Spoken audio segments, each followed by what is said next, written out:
Nah, di sini kita masuk ke desain acak sempurna, desain acak ya, sempurna, dan modelnya adalah model acak. Model acak ini merupakan model dalam DAS di mana perlakuan hanya dikenakan kepada sebagian populasi atau populasi ya, jadi merupakan suatu sampel. Jadi sederhananya seperti ini. Kalau model tetap itu saya contohkan begini ya, misalnya ada 4 kelas ya, kelas ABCD seperti itu. Nah, kemudian dari kelas ABCD itu semuanya dikenai perlakuan ya, semuanya dikenai perlakuan, tidak terkecuali seperti itu. Atau misalnya dari keempat kelas tadi ada, karena tidak memungkinkan ya diambillah sekelompok mungkin hanya masing-masing kelas itu 5 siswa gitu ya, intinya diambil satu kelompok dan dikenai perlakuan.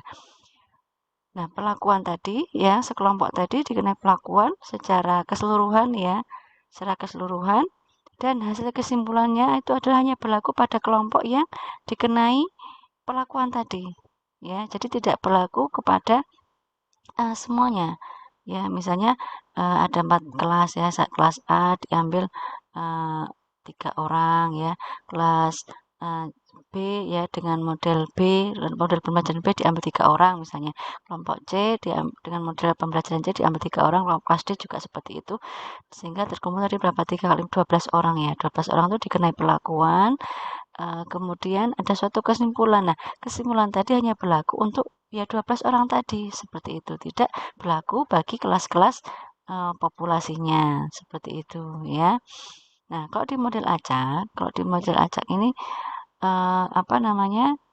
Kesimpulan tadi tidak hanya berlaku untuk 12 orang, tapi berlaku untuk apa namanya? Seluruh kelas, seperti itu ya. Berlaku untuk kelas ABCD ya, yang itu. Tapi kalau model acak yang model tetap itu hanya berlaku bagi kelompok yang diteliti, seperti itu ya. Nah, kelompok yang diteliti ini boleh jadi tidak sampel, tapi karena siswanya sedikit ya, 4 kelompok, masing-masing kelompok hanya ada, misalnya satu kelas itu hanya ada 10 orang ya, seluruh kelompok diambil karena hanya 40 orang memungkinkan untuk diteliti, ya sudah, berarti 4 kelompok tadi dikenai semua perlakuan ya. Jadi memang hasil penelitian itu berlaku bagi kelompok yang diteliti itu. Jadi tidak ada pengambilan sampel ya, tidak ada menggunakan prinsip pengambilan sampel ya, seperti itu tidak. Tapi kalau model acak di sini ada prinsip penggunaan sampel ya, sehingga nanti hasil dari penelitian itu tidak hanya berlaku bagi kelompok yang diteliti, tapi juga berlaku bagi kelas asalnya ya, seperti itu ya, perbedaan model acak dan model tetap. Jadi itu nanti yang membedakan hanya pada hipotesisnya dan kesimpulannya, tetapi prosesnya itu sama ya, prosesnya sama. Nah, di hipotesis ini nanti ada perbedaan secara simbol ya, secara simbol. Kalau tadi kan tau I ya, di sini yang digunakan adalah sigma kuadrat dari tau ya. Nah, di sini mungkin nanti saya perbagi ya, tidak ada I ini ya, tidak I ini tidak ada, nanti saya perbagi dari di filenya ya. Nah, di sini diartikan tidak terdapat perbedaan efek perlakuan untuk semua perlakuan di dalam populasi ya. Artinya tidak berlaku untuk semua populasi ya. Jadi prosesnya sama persis, yang membedakan adalah pada hipotesisnya, pernyataan hipotesis, nanti kesimpulan nanti berlaku pada keseluruhan ya, seperti itu. Nah, di sini saya berikan contoh ya. Contoh di sini saya asumsinya model tetap ya, ada sekelompok 4 macam campuran ya. Jadi campuran ini bisa dikatakan sebagai perlakuan. Ada 4 macam campuran, artinya ada 4 perlakuan di sini. Kemudian kita ingin melihat apakah 4 campuran ini ada efeknya terhadap pertambahan berat badan ya. Apakah ada perbedaan pertambahan berat badan pada 4 kelompok ya. Ini skema umum tadi yang saya jelaskan di awal. Jadi ini perlakuan 1 unit eksperimen ke-1 dari kelompok 1 gitu ya. Ini berarti bisa dikatakan sebagai Y2K, Y2J ya kan, variabel atau unit eksperimen dari perlakuan kedua dan dia merupakan eksperimen keempat, kan, seperti itu. Nah, dari data tersebut apakah terdapat efek 4 macam campuran? Di sini gunakan alfanya adalah 5%, ya. Oke, langkah yang pertama adalah membuat hipotesis, ya. Membuat hipotesis.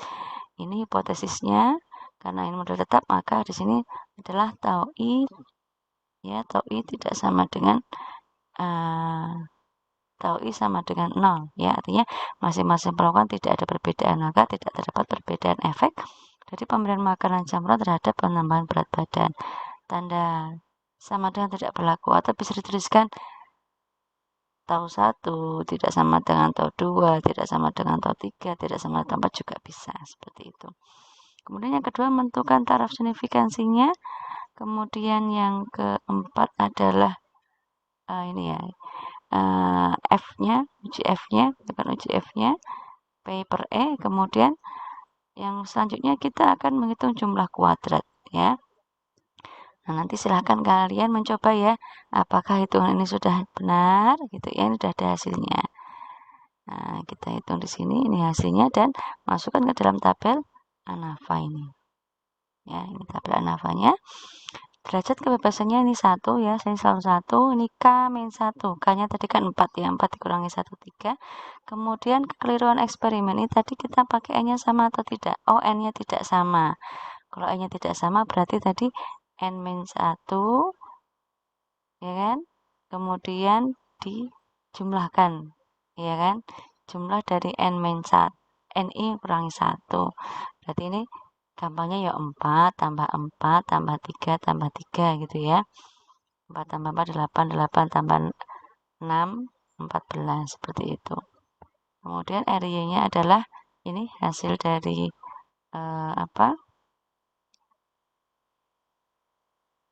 ini ya, RY-nya dari hasil perhitungan ini, B-nya ini, kemudian E-nya adalah ini, E sigma Y kuadratnya, silahkan nanti dicek ya. Kemudian RJK-nya adalah ini ya, RY dibagi dengan DK-nya. Ya, PY dibagi 3, EY dibagi 14. Kemudian ini F-nya adalah P dibagi E, 3,41 dibagi 26,59, hasilnya 0,128. Nah, itu sudah ketemu F hitungnya ya di sini. Kemudian langkah selanjutnya adalah menentukan daerah penolakan. Daerah penolakannya ditolak jika F hitung lebih besar dari F tabel ya. Tadi F hitungnya sudah ketemu, sekarang kita perlu mencari F tabel di sini. F tabel kita nanti menggunakan tabel F ya. Dengan tabel F itu nanti saya akan tunjukkan di sini ada alfanya 5%, V1-nya 3 ya, derajat kebebasan pembilang, V2-nya 14 derajat kebebasan penyebut ya. Kalian tidak usah terpaut dengan V1 V2-nya ya, karena boleh jadi yang V1 itu derajat kebebasan penyebut, pembilang, V2-nya adalah derajat kebebasan penyebut. Jadi kalian fokusnya adalah pada sini, yang depan adalah derajat kebebasan pembilang, yang kedua ini yang belakang derajat kebebasan penyebut ya. Ini akan saya tunjukkan tabel F-nya. Ya, ini Ibu akan menunjukkan tabel F-nya ya. Tabel F-nya. Terlihat di sini. Kita tadi membutuhkan F-nya alfa. Alfanya kita gunakan yang alfanya 5%. Ya, alfanya 5%. Ini yang sudah saya tunjukkan, ini tabel F ya. Nah, F-nya 0,05, alfanya 0,05. Derajat kebebasan pembilangnya adalah tadi berapa? 3 ya. Nah, 3 ya. Pembilangnya 3 dan penyebutnya adalah 14. Ini 3, ini 3, duanya adalah 14, kita akan ketemu 3,34. Ini ya, akan ketemu 3,34 ini. Oke, sini kita sudah bisa ketemu F tabelnya. Nah, kemudian di sini kita akan mengambil kesimpulan, langkah terakhir ya, mengambil kesimpulan. Di sini F hitungnya adalah 0,128. Kemudian F tabelnya adalah 3,34, maka F hitungnya lebih besar apa lebih kecil? Ya, F hitungnya lebih kecil ya. Tadi ketentuannya gimana? Kalau F hitung lebih besar dari F tabel kan ditolak. Tapi hasilnya lebih kecil, maka H0 diterima, ya. Nih, H0-nya diterima. Yang otomatis kalau kita H0-nya diterima itu H1-nya itu ditolak. Seperti itu, ya. Nah, di sini artinya apa kalau diterima? Kita kembali ke hipotesisnya. Nah, hipotesisnya apa? H0 diterima. Artinya ini. Nih, ini pernyataan yang diterima. Artinya, tidak terdapat perbedaan efek pemberian makanan campuran terhadap penambahan berat badan. Ya, jadi kita mengambil kesimpulannya diambil dari redaksi hipotesisnya.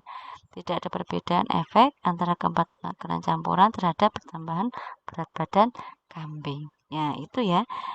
Itu desain acak sempurna itu saja sebenarnya ya, sudah selesai.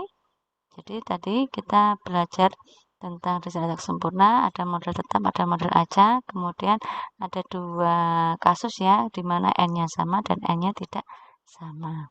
Nah, sekarang kita latihan berikutnya ya.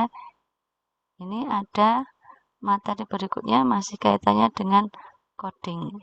Oke.